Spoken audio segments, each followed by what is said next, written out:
I know you all thought we were not coming on today, but we are here. You're going to see us in just a moment.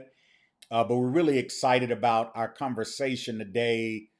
Stephen and I wanted the opportunity to just answer some of your questions to allow you to explore our brain as we've been expanding your brain over almost how many sessions have we had now, Stephen? How many We got episodes? to be in the 30s, I'm we thinking. we've been moving, man. So Yeah. um, you'll see us in just a moment, but we wanted to give you a moment just to start typing some questions. This is your show today. Well, the reality is, Stephen, every show is their show. Every show. Yes, sir. We just hang out with you all, but it's really your show. So if you got questions about life, about leadership, I know there's so much that's been happening in our world. Stephen, what are some of the things that have really been standing out to you? Maybe even just from the past week, because I know I mean, it's like we've had 20 years of major cataclysmic events happen in our world. But just over the last week or two, what are some of the things that stand out to you? Of course, what we see from a congressional level as relates to hypocrisy and how the rules are never consistent.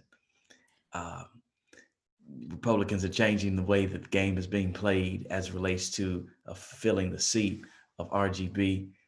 Uh, did I say that right? You Did I said it put those right. initials Yeah, in the the right place? notorious Okay. Yeah, RBG, Ruth Bader RBG. Ginsburg. You Yeah. said it right. So how that piece is playing out, and just the continual exposure of what America really is, and its racist roots. So just that just continues to, it doesn't shock me, but just how it's just all continuing to flow out just on a regular basis. Wow. Nobody's trying to cover up who and what they really are. There's some positive and negative to that. So I'm just paying attention to that and how all of these elements continue to shift the landscape of this thing called life, and how we have to now adjust ourselves to play the game better, for our benefit and for the protection of our people and people who are less than, people who don't have the voice and the platform to speak up against or for the injustices that are happening to them on a regular basis. Right. Yeah, it's definitely something else. So listen, type your questions. I'm looking on in our group. Also, we want to encourage you to invite other people to join our Facebook group. The revolution will not be streamed, it will be televised. And I'm looking in YouTube to see uh, who's here. I see Nola is watching. Wherever you're watching from in the world, please let us know. But go ahead and start typing your questions, typing your comments. I'm looking out for them now. We are waiting for you. This show is about you. Well, Stephen, let's get into this thing, man. Cool, man. Well, you know what we do on a Saturday by Saturday basis. We connect with you in this virtual space to equip you, to hopefully enhance you, encourage you to stretch your mind, stretch your thinking, so that you can become all that you've been purposed and designed to be. So, if you're an educator, a pastor, an entrepreneur, consultant, a digital content creator, an executive, whatever stage and space and station you are in life, welcome to the revolution, because it's not being televised, it's being streamed, and you need to catch the wave of the virtual space, because it's no longer virtual reality, as Rick would say. This is now our real reality. This is our And so, world. if you're here and you want to mobilize your purpose and multiply your productivity and maximize your potential, you're in the right space, the right place, at the right time to get all of that accomplished. My brother, the genius himself, Dr. Ricky Allman, drops nuggets on us on a consistent, perpetual, persistent basis. And we're excited to be in the same place and space that he is, so we can learn and grow and glean. So, welcome to Revolution. As Ricky said a second ago, you need to invite somebody, challenge your circle to join into this. You can't be the only one that's growing and learning Right, and gleaning. Your circle needs to be just as sharp as you are. So, if right, you're getting something good from this, bring your people to the party. right. Yeah, come on, invite somebody. And to whatever Stephen said about me, all I'll say is it takes one to know one. and I'll let that rest there. But Stephen, there's, as you said in our preliminary before we came on, um, there's much that has happened in our world just in the last 30 days that affects civil rights, that affects civil liberties. Yes, And when you think about the implications of that, there are a couple of things that come to mind. One is the urgency of voting. correct. If there was ever a time that it's critical for us to use our rights as citizens of the United States of America and vote, do it. Whether you do mail in ballot, whatever you do, make sure you vote. It does matter.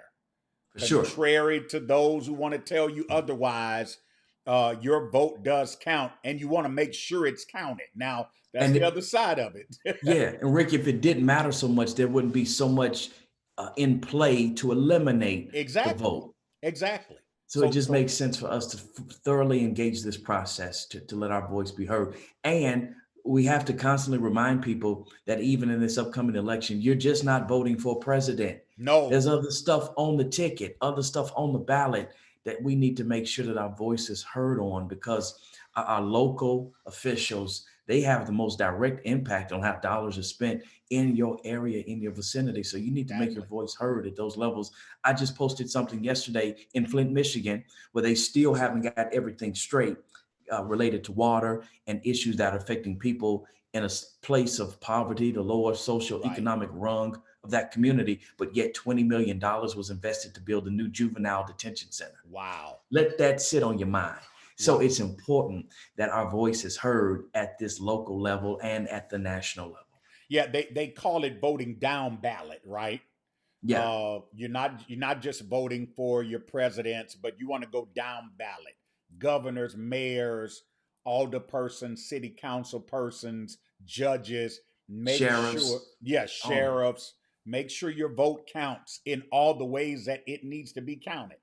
Yes, Participate in the census. That's very critical, so that the dollars that are supposed to be allocated yes, to yes. your community. Now, of course, again, the other side of that, isn't it interesting, Stephen, that with everything that constitutionally we have a right to, we now have to fight to make sure Yeah, that we are able to benefit from the rights we already have. Like, that's crazy to exactly. me. It's yeah, yeah. You know, That's the way this cycle runs, man. we got to create this check and balance.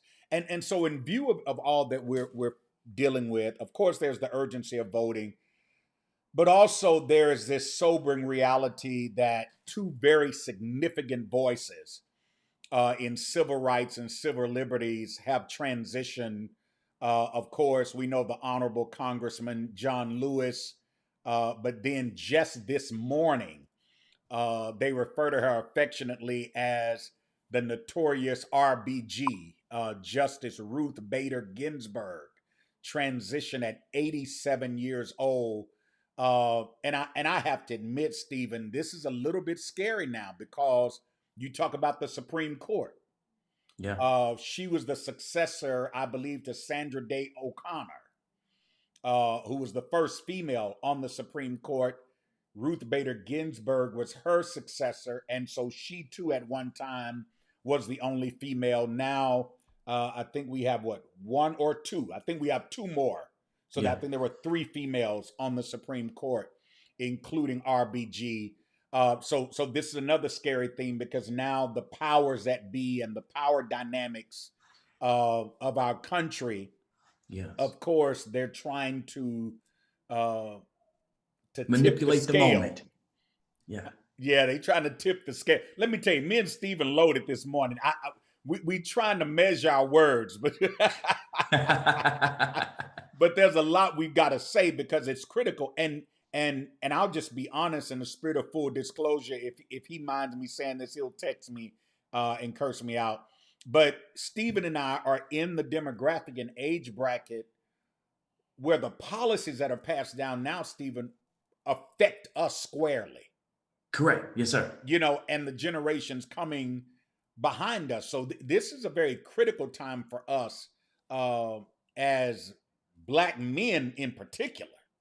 Correct, You know sir. what I'm saying? When it comes to our rights. And there are a lot of things at stake here. When you talk about Ruth Bader Ginsburg, you got to think about the Voting Rights Act and how there are some elements of the Voting Rights Act that most people don't know have already been compromised.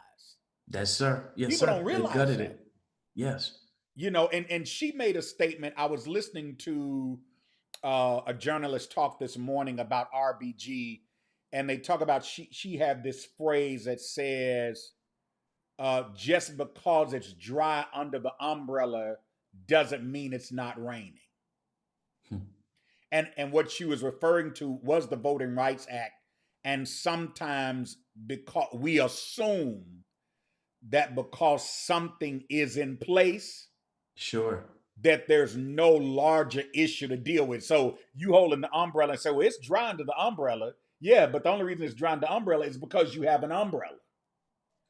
You close the umbrella, you're going to get wet. And that's how some people as approach voting rights. They're like, well, you know, we got that. Well, no, racism is still here. It's still It's raining. real.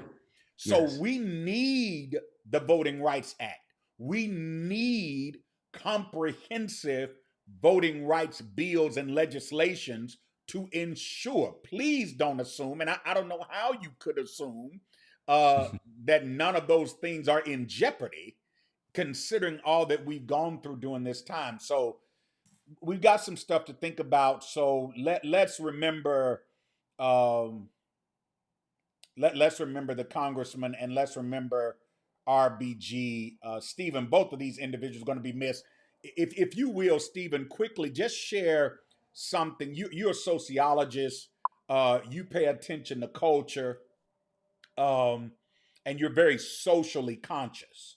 So when you think about these two giants um, in civil rights and civil liberties, what is some things that come to your mind? Sure.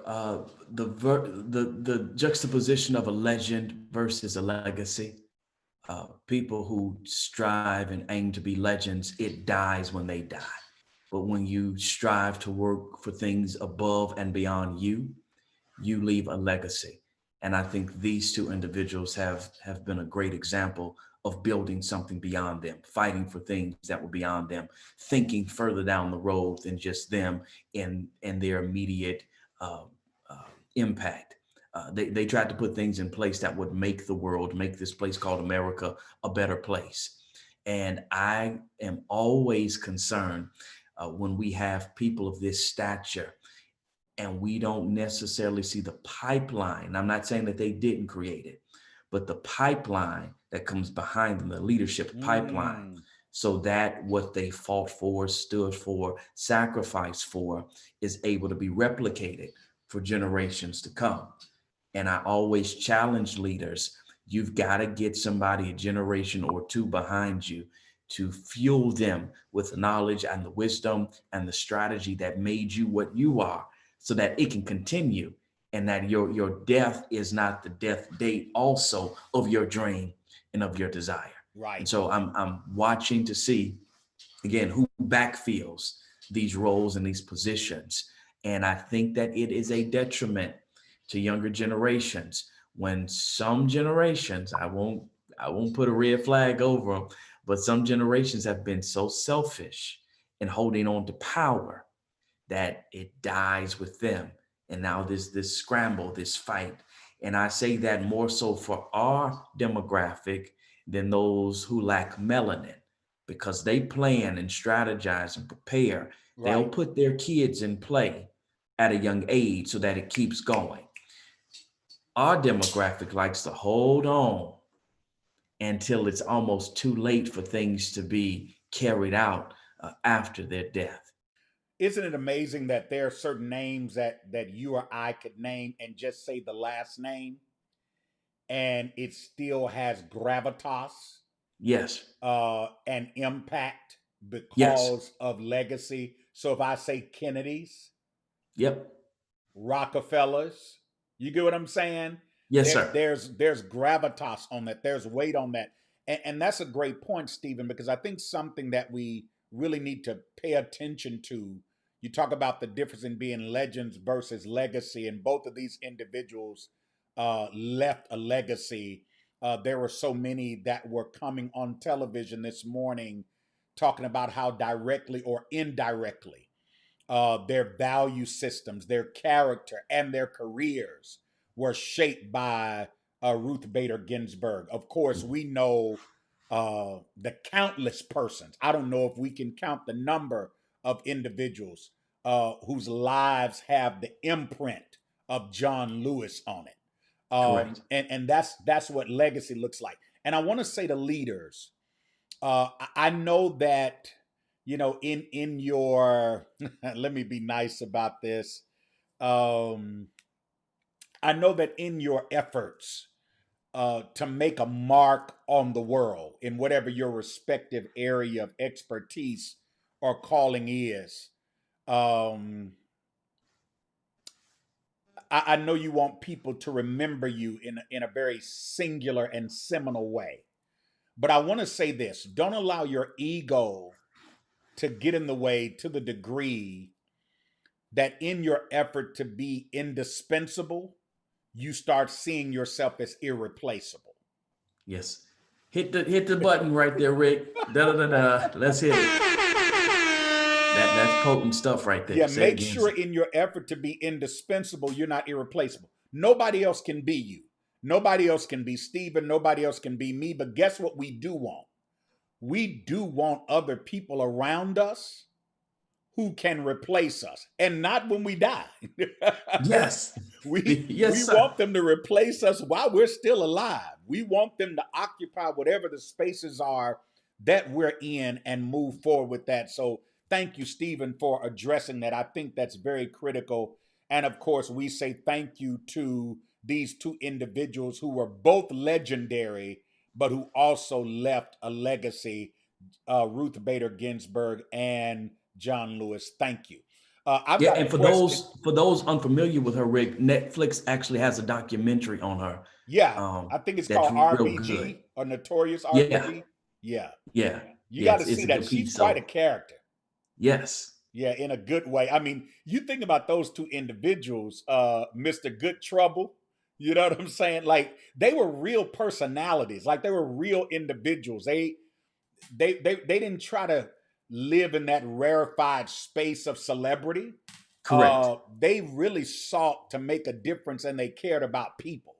Yes, sir. So yeah, I definitely encourage you to go. I think it's going to run on a couple of the news networks as well, Okay. but it is on Netflix. So Netflix, we're not trying to make you richer. I mean, we can if you want to underwrite our show or give us a Netflix show. I mean, oh, I'm gonna say it. We should have it. So, uh, but yeah. So go and watch that documentary.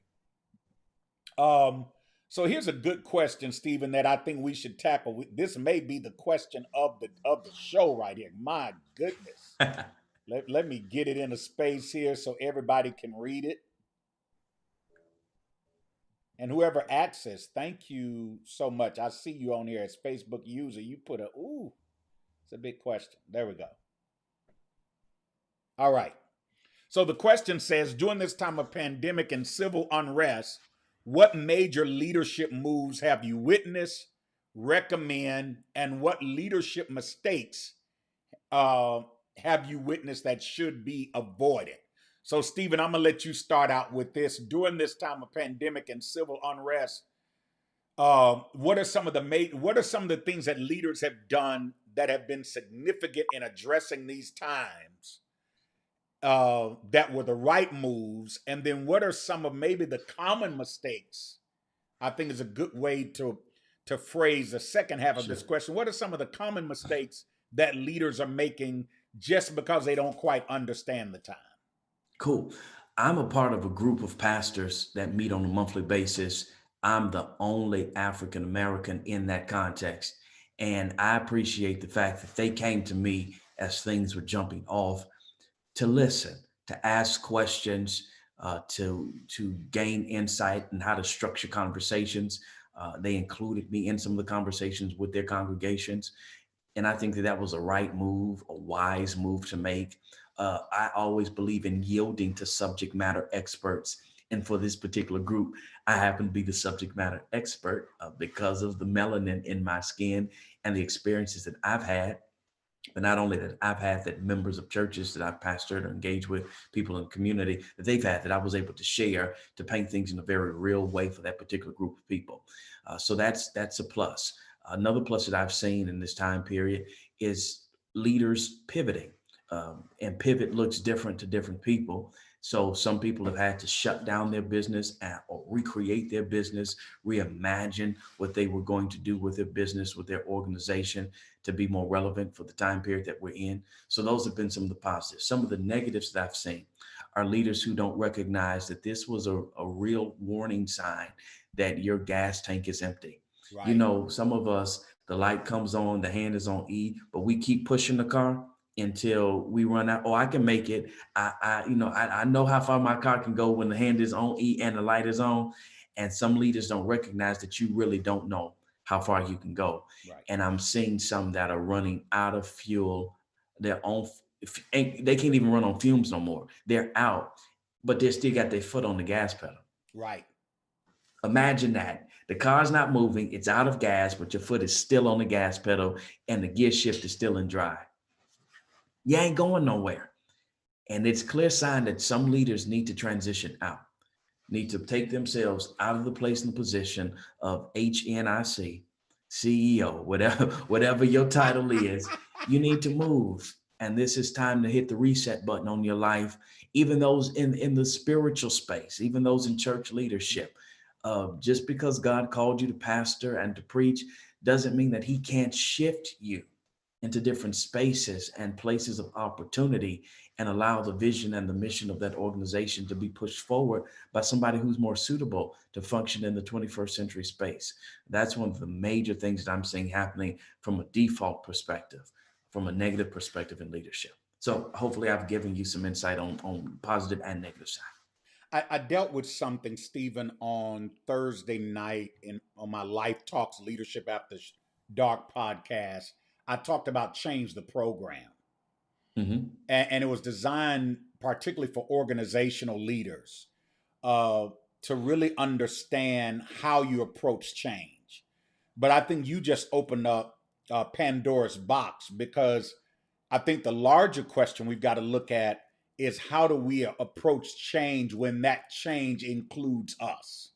Yeah. Not in the sense of contributing to it, Yes. but sometimes for some leaders, the change that needs to be made requires them removing themselves out of the equation. Yes. And I don't think we deal with that side of it enough. And I think this pandemic has been quite revealing, whether individuals want to be honest about it or not, as it relates to a person's relevance Yes. in whatever their leadership roles are. Here is something I believe in, and I'm going to write about this. I'm already writing about it. I just hadn't put it out there yet. Uh, I believe that a leader can change their function without changing their role. Yep.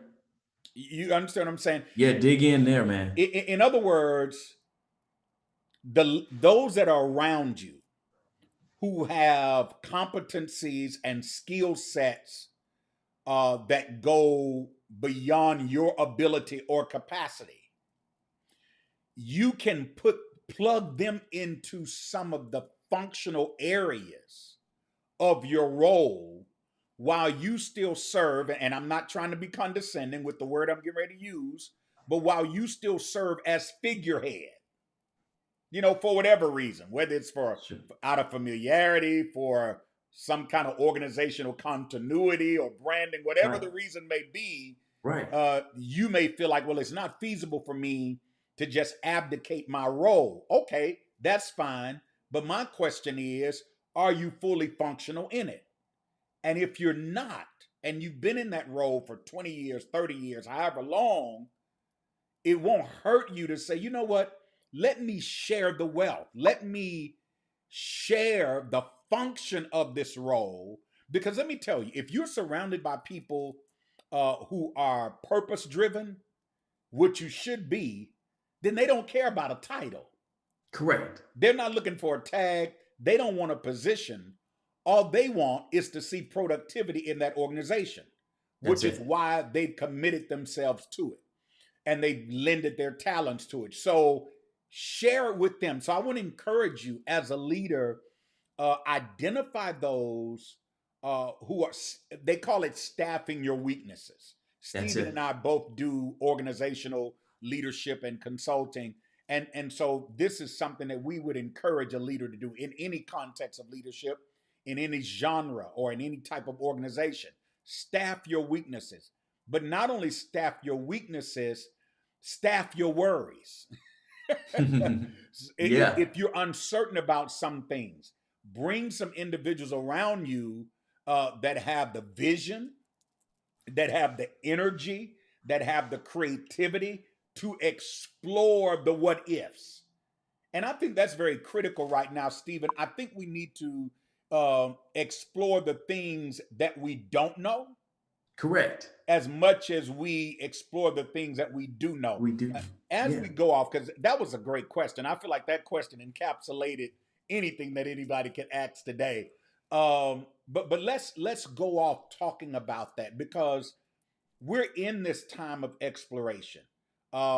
We came on our show a little bit late today, and I apologize for that. It was all on me. And with this ever evolving world of um, technological reality. It's not virtual, just technological reality. Things change faster than the speed of light. So we apologize for coming on late. But I and to that makes my point. Let's talk, Stephen, going off about how we can most effectively navigate in this ever evolving fluid ecosystem Hmm. that is not going anywhere. Like we're Yes. not, I don't believe we'll ever have a time where we'll wake up and be like, okay, well, we back to the regularly scheduled program. This is the regularly scheduled This program. is it. Like, Yeah. and the episode will change mid episode. Like you don't even get the whole episode. It will change in the middle of it. Let's talk about that. Let's talk about the importance and the value of being fluid, of being flexible. Hmm. Give me another F. I'm on a roll here with this alliteration. So you got to be, Ah. because I'm giving you what you're about to talk about. So you got to be fluid, you got to be flexible, and you got to be focused. Okay. And I think focus is sort of the X factor because how do I remain fluid? How do I remain flexible and yet remain focused? So y'all know this is organic. We didn't plan this. Yeah, Y'all we are have no seeing this notes. happen on the spot. So talk to us So about that. knowing your why helps with the focus aspect. Yes. Why are you doing what you do? Why does your organization do what it does? Why does your church do what it does? And whenever I consult with churches, this is the funniest space in our conversation when I talk about what's your why, because they always come with these pat answers, these little churchy answers, and it never gets down. What's your niche? What's your portion of the kingdom of God that you specialize in that Right. nobody can do like you do as well as you do? And if you don't do it, it won't get done. So So go ahead. So knowing your why is that critical component, that critical factor. From there, I want to challenge us to look outside of our normal resources. So what I mean by that is you will grow, you will learn, you will experience, you'll be able to incorporate so many things that will enhance you to be able to be flexible and fluid if you're looking in different spaces. So That's good. right now, I'm challenging pastors to attend tech conferences, virtually, in person. I've been saying this for the past several years. Get into the tech space. You may not understand all the jargon. Order the magazines. When we were traveling, stop at the bookstore in the airport and pick up all the tech, the ink, all of that stuff. Wired, get that stuff so that you can know where this industry is moving, so you can tap into this stuff and then apply it and incorporate it in what you do in your arena. It's going to make you stand out. You're going to be ahead of the curve. You're going to be blazing the trail that nobody else has incorporated this stuff into. So I remember, Rick, I'll take it at a personal level. At Salem, we had a staff retreat last year, maybe like around this time last year. Okay. And we were having a dream session. Come up with ideas. Everybody go up to the board Right. and write your idea on the board. So it's my time to go up to the board. And I talked about virtual reality headsets. For Okay. those who are unfamiliar, you can purchase these headsets and you can play video games. And it's like you're in the game. You're actually moving around. You got the gun in your hand and you at war. Whatever the concept of the game is, you're actually in it. I suggested that we order virtual reality headsets, give it to a target group of our members, and challenge them to stay at home, watch service from these virtual reality headsets, and it would make you feel like you were actually in the building. They laughed at me, ha, ha, ha. Oh, Stephen, you crazy. You don't know who would do that, who want to do that. And bam, COVID hits. Right. Everybody's sitting at home. Everybody's like, oh, I wish we could be in the building. Well, hell, if y'all had listened to me and not laughed at me and considered me crazy and were able to explore in a space that was outside of the church space that we could have brought to the church space and been cutting edge because nobody else was doing it, everybody who's missing being in the building could have actually felt like they were in the building wherever they were once they put their virtual reality headsets on. So it takes us getting out of the comfort zone, Rick, because nothing great happens in the comfort zone. Everything's on the other side. As usual, you make brilliant points. So is that why, particularly in the church space, we're guilty of being more reactive than responsive? Always. We're always Because behind. being reactionary is impulsive.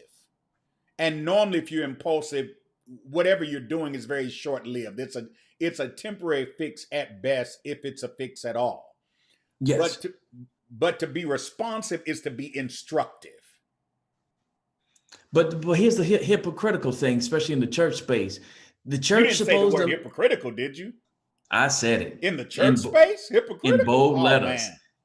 The church supposed to lead the world. We can't do all that worldly stuff. Stop saying that. Right. Every other industry is not afraid to try stuff, utilize technology. We want to demonize it. And then when we're forced to, i.e. COVID, to engage the stuff, then we got to throw away all of this bad theology that we done placed on stuff and demonized it and sent it to hell. And it's the tool of the devil. Now you got to use the tool of the devil to communicate your gospel message across the globe. Exactly. You know, I want to challenge leaders right now. I want to challenge leaders to think about one thing. I want to challenge you to think about what is that unique niche that you have that Stephen just spoke about that the future needs from you. Don't think about right now, because this is why we always end up behind the 8 ball, because we're thinking about where we are right now instead of where we need to go later. And there is some idea, there is some concept, like Stephen shared at his retreat, that your future is waiting on that may not fit right now. Come on, where are the Noahs at? If we want to go biblical, for all the pastors and preachers and spiritual communicators that's preparing for tomorrow, where are the Noahs at that can build an ark now that will save us later? Think about if Stephen's concept for the virtual reality glasses would have been met with a resounding affirmation, and it would have been implemented, and then it would have been adopted. Think about what would happen, not only for that church, but for churches across the length and breadth of the country, Stephen. So here's what I thought about. You know I love alliterations, Stephen. Yes. So I thought about this. If focus is the why, let's categorize this. Let's make being flexible the what. Okay. And let's make being fluid the where. Okay. So those are the three things that we want leaders to pay attention to in this time. Pay attention to your why, which is your focus. That gives you focus. Find that unique thing that nobody can do the way you do it with the level of efficiency. That's the Yes. key. You may have other people do variations, but with what you bring to it, think about it. We've got multiple computer brands that are out there, but there's one brand, Stephen, you and I know, we're talking on those devices now. That's There's it. one brand that offers us multiple tools that are all integrated, Yes, that sir. communicate with each other. So right now, while we're talking, you could literally switch, and we've had shows where whether ourselves or our guests switch from one device to another Yes. without breaking. Yes. You get what I'm saying? Because they found their niche. They found a way to do something in a definitive way that nobody else could do it. So your focus is your why. Your what is in your flexibility, which means even though you know what your why is, and I said this on Thursday night on my show, don't marry your method. That's it, man. Don't marry your method and try to and make your method your mission. Let your mission determine your method. Yep. And so what you got to do, if you know what your why is, then be flexible to say, you know what? I don't care how I've got to do it and how radical it seems. If it accomplishes the why, if it accomplishes the mission, that's all that matters. And I think even in this church space, we've had to look at it. You know, Yes. we're both preachers, we're pastors, we're leaders. We want to see souls come into the kingdom of God. So whatever is most effective in doing that, that's what we ought to be doing. That's it, sir. Whether it's a building or not, whether it's outside, whatever it is that's safe and Yes. sensible. Yes. We need those two things working. You got to do it. But then that third thing, Stephen, of being fluid, that's the where. Allow the river to take you wherever it wants to take you. So man, this has been great. There's a book I want to recommend, Rick, Yes, to our leaders who are tuned in today. Canoeing the Mountains. that's good. Canoeing the Mountains will be a great book for you to read right now. It'll challenge your thinking. It ties exactly into what we just shared with you, and it'll get you where you need to go. It'll if you need that extra little force, that push beyond what Rick and I have shared with you, read this book and hear another voice tell you the same thing in a different way. Right. And that imagery in itself, Stephen, is compelling. Yes. Canoeing the mountain. I mean, just you saying that. I mean, that'll preach, that'll teach, that'll talk. All of that. We really need to make that one of our episodes. But Canoeing the Mountain. Listen, thank you all for joining us today. We just wanted to come on and let those of you who are connected to this community of thinkers and leaders and learners and doers, we wanted to come on and just hear what you were thinking, find out what was on your mind. Yeah, we're committed to helping you shape your thinking so that you can maximize your potential, mobilize your purpose, and multiply your possibilities. But at the same time, we want to know your thoughts. And at any time, you have any thoughts, maybe on a subject matter you'd like for us to deal with, maybe a guest that you'd like for us to bring on, maybe you want to be the guest. Just email us at info@rickyallman.org, info@rickyallman.org, or you can just DM Stephen and I on Instagram, on Facebook. Hit us wherever you find us. Of course, it's his name as well as my name. You see it right there on the screen. Reach out to us. Stephen, what do you have? You know what? I'm not letting you tell it because you're not going to give it justice.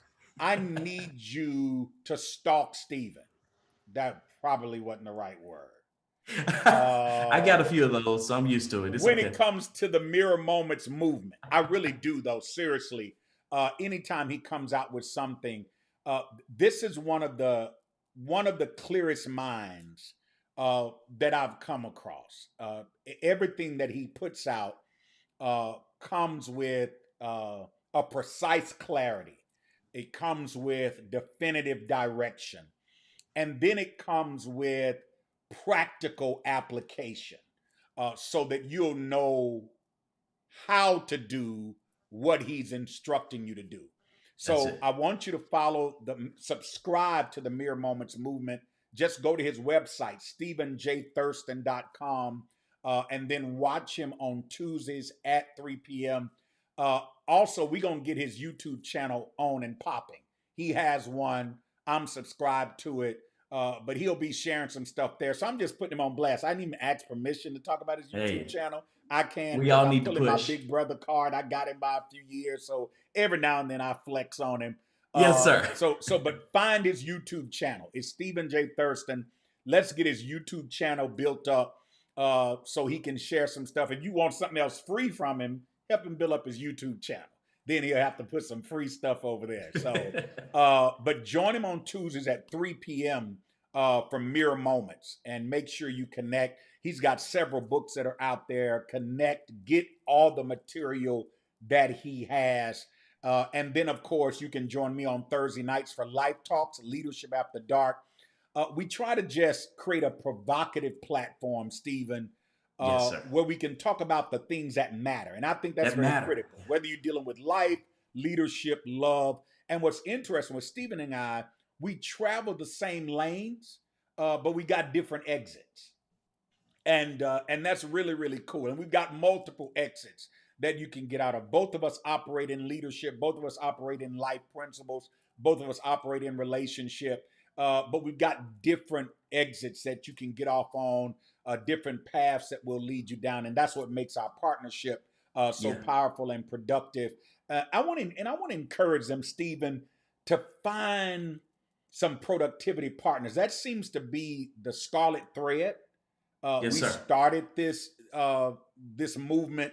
The revolution will not be televised; it will be streamed around productive partnership. It came out of our partnership, organic. Correct. So I think that's something that we'll always be emphasizing. But I want to encourage you to find. I didn't say go find your boo. I say find your partner. That's what I said. And there's a world of difference. That's a whole nother show, and it is coming. We're already talking about it. We've got some amazing episodes Oh, with some yes. amazing, I mean, some crazy co-hosts in a good way, that are Yes. going to be sharing with you. But find some partnerships in your life that help to produce more for your future. Listen, enjoy your Saturday. Have a great day. We were coming on a little late today. So for those of you that are in the Facebook group, I'm going to label this for you because I know you want everything looking just right. So I'm going to label it for you. Same thing on YouTube. Listen, if you're in the Facebook group, we need you to invite at least 7 more leaders.